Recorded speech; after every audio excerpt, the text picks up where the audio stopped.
killed Live 105.3? Just a glimpse of how things could be. Who killed Live 105.3? Episode 6. Gavin. I was in the bathroom at the American Airlines Center in my pajamas. And I'm washing my hands, and this guy comes up behind me, and he goes, "Are you Big Dick Hunter?" And I said, "Yeah." And he goes, "I'm Gavin Spittle." And Wait, leave it to Gavin to be comfortable uttering that sentence in a men's room. Richard Hunter. okay. I just remember, like, in the initial, sit down meeting with Gavin and everything, he just said, kind of like apropos of nothing, he's like, "And just be sure, when you're on the air, you don't ever say anything negative about Russ Martin." And I was like, but at the time, I'm like, okay, sure. Like, I wasn't planning on doing, like, okay, yeah, sure. That's all I thought of it. But I didn't realize that he was saying that because Russ Martin was going to torpedo or try to, not only me, but you, just anything that wasn't him, right? Yeah. So well, he had to say that to you first because he knew what you didn't, which was that Russ was going to go on the air and do 2 hours on how terrible you are and how you should have an income, and he just wanted to make sure that you knew that you were not allowed to retaliate. Dan O'Malley. What happened is, I think Gavin got caught up in a major market, and he was able to become somewhat of a star on a major show. And Russ, it's like Gavin basically gave Russ an inch, and Russ took 100 miles. Mm-hmm. And that wasn't something that he did just with Gavin. He did that with anybody. If you gave him an inch, he was going to take the inch, and then everything else you had that he could. I saw what the show was. I saw what the planning was going into whatever stunt that we were going to do with Gavin that day, and how much of it he was aware of versus not. Sometimes there were some things he knew. Sometimes there was things he had no idea. There were some things he knew everything. They all varied. It just depended on what it was. So I saw the inner workings. So I still knew that was my boss. Now, I also knew that if he wanted to fire Russ, I sincerely doubt that would have happened. So I think therein lies the problem, where that's not a Gavin problem. Mm-hmm. That was a problem created by others that allowed. This goes back to what you were saying before, Pugs. Russ kind of had that star wide receiver mentality. Mm-hmm. I've been built up so much that I can do no wrong. And when you've been built up like that, it's very hard to knock that person down, and it's very hard to convince those people that put that person up on that pedestal that, hey, this is not a sustainable model. So I really feel like whoever got that job that Gavin ended up with, I feel like whoever got that job was going to be in a very difficult position. Hey guys, it's Gavin Spittle, Vice President of Talk Programming for CBS Radio and Live 105.3. Really appreciate you guys coming out to Nokia Theater for the largest frat party in DFW. It's going to be an awesome time tonight. Thanks to each and every one of you. And on a serious note, thanks for 7 great years of radio.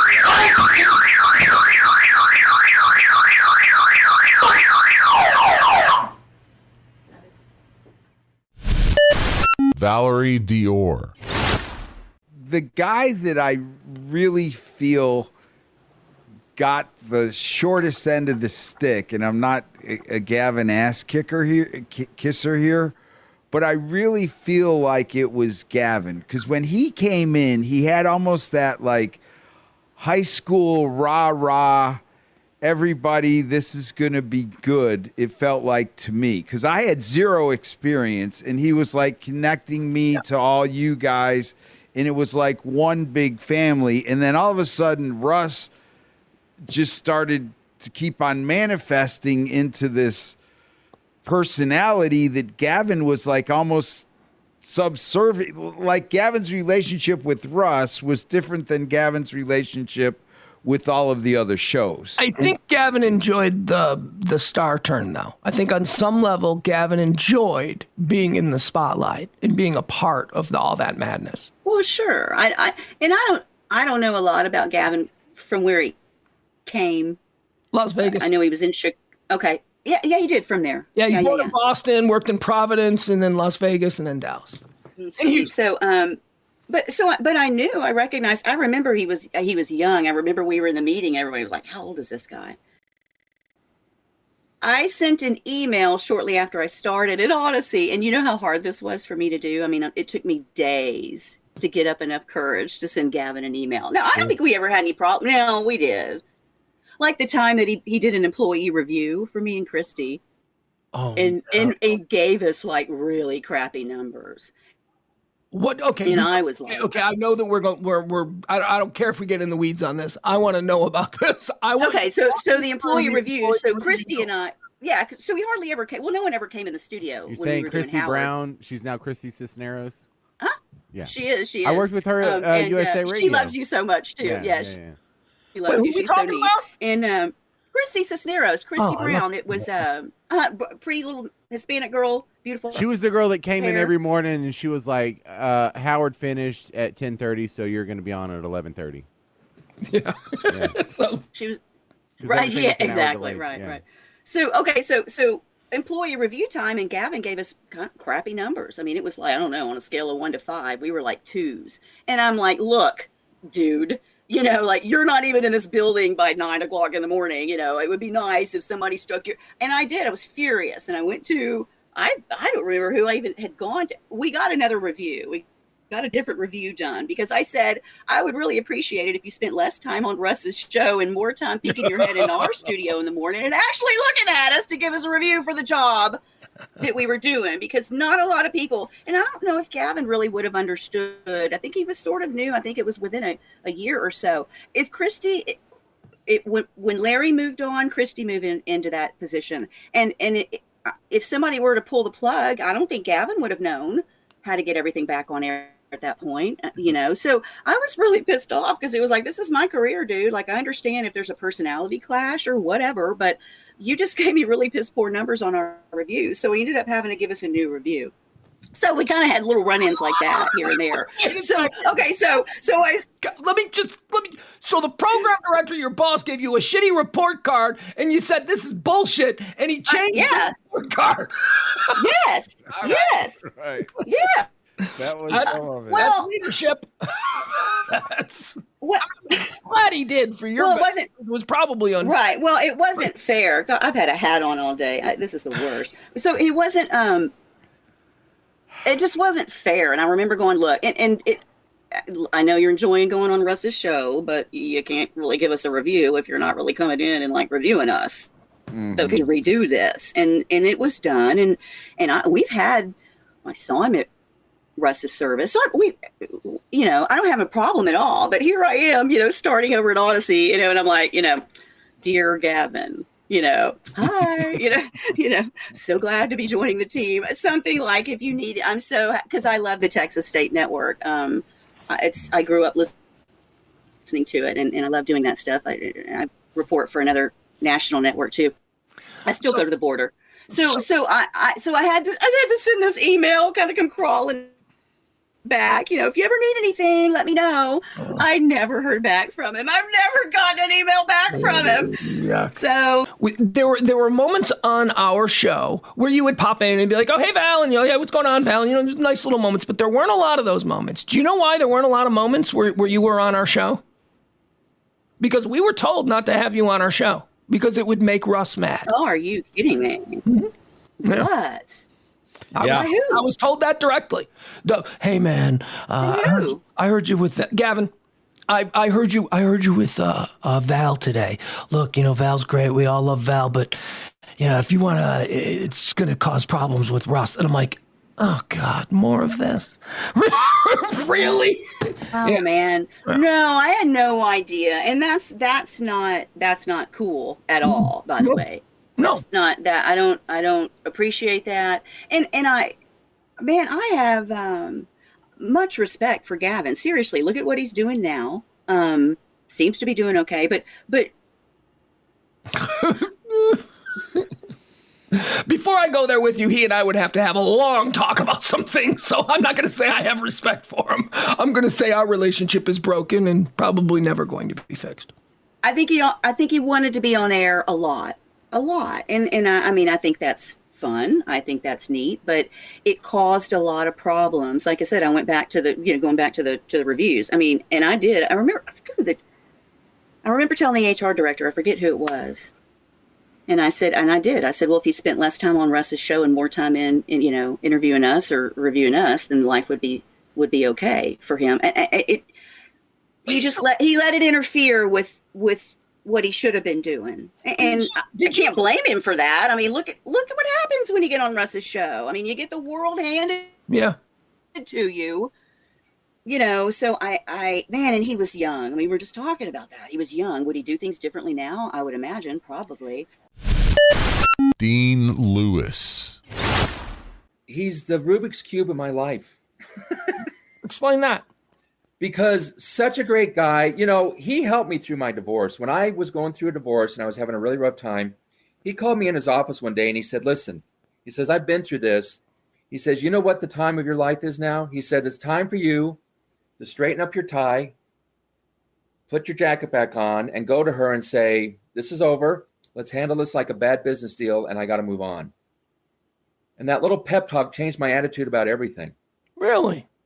Such a great guy. And he used to take me to movies, when I was going through all this, and he was always my biggest... Was he your big brother? I love Gavin to death. I love Gavin. And then... Did you get an ice cream? Yeah, and just a dear friend, and I love that guy. But the reason he's a Rubik's Cube is, so he had left when we switched to a sports station, and it wasn't even like a goodbye, like he was just done. And then I talked to him once, like 6 months later, and he was fine and everything. But then apparently he came back, or somehow Jasmine was working with him, and she said he was a monster to her. Oh, no. Just not hitting on her or anything like that, but just mean and just not, on her, wasn't the person we knew before. So that's why, I mean, you've all had those friends or people who are great, but then 3 years pass and they do a 180. And I just don't get it. So in my book, he's still, I love the guy, but he's a Rubik's Cube. He's a Rubik's Cube. You don't know, you can't figure him out. I can't figure it out. Mondo Mike. Gavin Spittle was the program director of Live 105.3. His name's been mentioned a number of times on these streams by other people. Mondo Mike, contemplating. I'll say this. And not that Gavin would give a fuck about anything that I'd say. I'll put it to you like this. He rode that Russ horse for a long time. And here's the example I can give. One day on the air, I said that Russ sucked playing guitar because he did. Bless you. And I'm not allowed to say that. So any other radio station in America that had the kind of ensemble shows that we had, that would have been welcomed, because it would have been cross-contamination between shows. Everybody be having fun. Not at our station. Sorry, continue. Was not welcomed. No. Number one. Number two, I don't know how much y'all have talked about like the police lights in the hallway and the keep hallways silent signs that were all over the place whenever the show was on and shit like that, where we got yelled at a few times. With Jagger and I, we would be there late doing something and we'd leave and their show would be on and Jagger and I would be cutting up or laughing and we'd hear from inside their studio, shut the fuck up, from out in the hallway. And it's like, but Gavin, so I said Russ sucked playing guitar. That, of course, the listeners went, because the listeners that listen to us, they also listen to pretty much the whole day. They got you now, Mondo. Yeah. They want to see something bad happen to you, so they're telling on you now. Oh, yeah. So they told Russ, so then Russ demanded to get the audio from our show where I said that. And it got scrubbed. Good for you guys. What that means is that it was erased. Somehow we lost the tape. Don't know how, don't know where. However, the next day Gavin came into the studio while we were on the air and says, Mike, did you say that Russ sucked playing guitar? And I was like, I don't think I did. I know he was playing guitar. I don't know if I said he sucked. And Gavin goes, you were never allowed to speak his name on the air ever again. I said, you can't tell me what the fuck I can and can't say on this station. I said, I have a First Amendment right of free speech. You can't tell me I can't say his name. Actually, Right, he can. He's the one guy who can. So I said, Russ Martin, there, I said it. What are you going to do? Oh. You know? So it was like this, but it's like, why the fuck you tell me? Because now, wait a second. Hold on. Just for a little bit of clarity here on my part. Was this between you and Gavin? Was this going on the air or off the air? Oh no, it's going on the air, and it wasn't fake. Okay. It was. He came in unannounced and said, "You were no longer the show." Huh? And interrupted the show. Yeah. Okay. And he said, you were no longer allowed to speak Russ's name. I was like, Russ Martin, I have a First Amendment. You can't say. And so he was going down. He was pissed. Gavin was pissed. Russ looks good in his tight police uniform, one of the costumes for his movie Spittleville. D Magazine's fashion editor Stephanie Quadri helped style a recent photo shoot for the movie. Oh, God. Hi, Russ. You look great. Fabulous. Always the ladies' man. Okay, back to the shoot. Make sure to check out Spittleville. It'll be released towards the end of the summer on DVD and on the web. And that's a wrap in a day in the life of Russ Martin. That's it. I'm Christina McClarty. Have a nice day. Del Poland. The Gavin Spittle tackle. Okay, we were out at the Joe Pool Lake doing a party, and dumb reason at the time, because I was a kid, I was drinking way more than I should have. A couple of the people just kept giving me their tickets, and because I had no self-control at the time. So this was this the In Living Yeah, Color? when Russ was performing, and it was not the In Living Color. Yeah, wasn't that it? Then they performed or something like that one. It was that one. Okay. And so at one point, Gavin's talking to these really two cute ladies, and one of the other guys we're working promotions with is like, you should go over there and interrupt him. That would be really funny. And I knew who Gavin was, but I also didn't really care. So I walk over and I'm pretending to be much, much drunker than I am. And I end up kind of tripping and grabbing him and like shaking him around and spilling all of his beer on these girls in front of him. And he just looks at me, and of course I'm in the giant 105.3 shirt. So it's not like I could be like, oh, I'm some random asshole in the crowd. Right. And he goes, what's your name? I said, Jimmy Ryan, who was the other guy I worked with all the time in promotions, who couldn't hear me say it, but was looking just on in dead horror at what was going on. Yeah, so needless to say, the next week I was not on the schedule to be brought in, and Jeff called me and said, "Yeah, I don't think it's gonna work out here. Gavin doesn't want you around anymore." Because this is something that I want to address in the documentary, and Del is the first person to bring it up, and it's sort of a nice organic way for us to talk about this. Del just told a story about how while working at 105.3 as an intern. What were you? You were an intern. You were a promotions assistant, something like that. So you were essentially the lowest on the pecking order at the radio station. James, right? Because I can't wait for him to respond because there's too long of a. Yeah, he's on the promotions crew. That's as low as. Yeah. This is the entry level first. It's as low as it gets. So here they are at a big station event out there at Joe Pool Lake. This is one of the anniversary parties. I remember this one. This was a big event. The program director, who is the most important person at the radio station, theoretically, the general manager is the most important person in the suite of offices, but at the radio station, the program director is the boss. The environment at the radio station was such that the absolute lowest man at the radio station felt comfortable tackling the program director. And it is that level of disrespect for management. It is that level of complete... I'll tell you, that came from how Russ talked about him. You should have known better. You should have known that was just a bit on the radio, that motherfucker is the program director of the radio station, that I need to respect him, you know? But you are absolutely right. Gavin Spittle allowed himself to be branded in this town as a bit of a goof, as a fool, as a bit of a dick tripper. And that is one of the reasons that I think he was so tormented whenever he went out in public. Fans treated him, this is the program director of the radio station.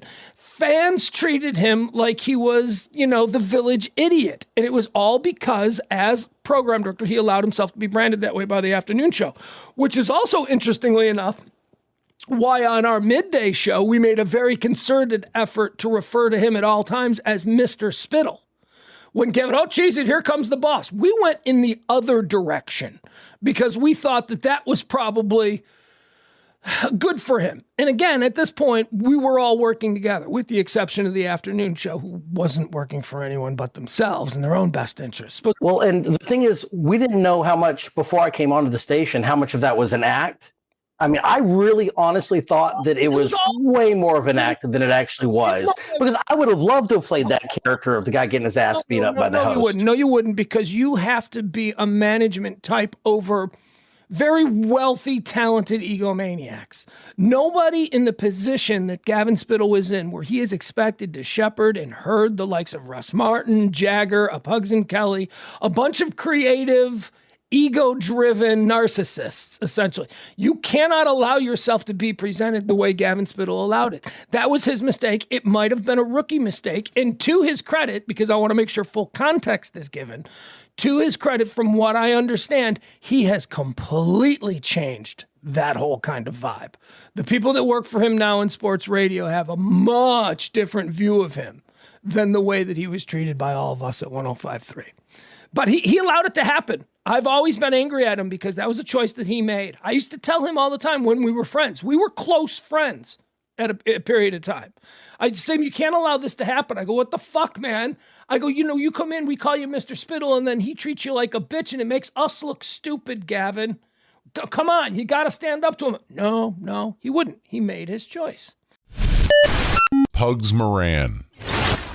Kelly was not having the best of relationships with her boss at the time, Gavin.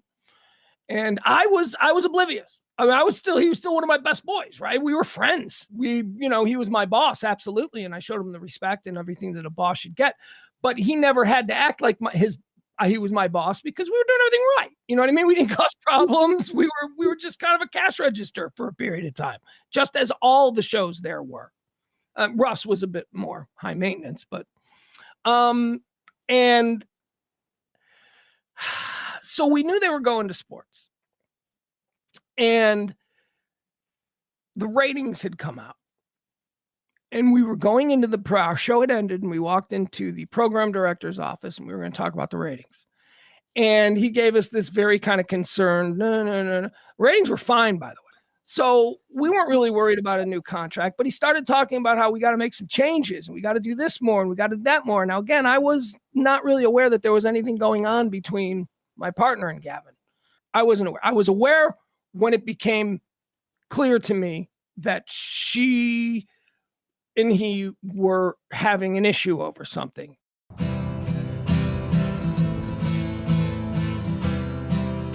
Who killed Live 105.3?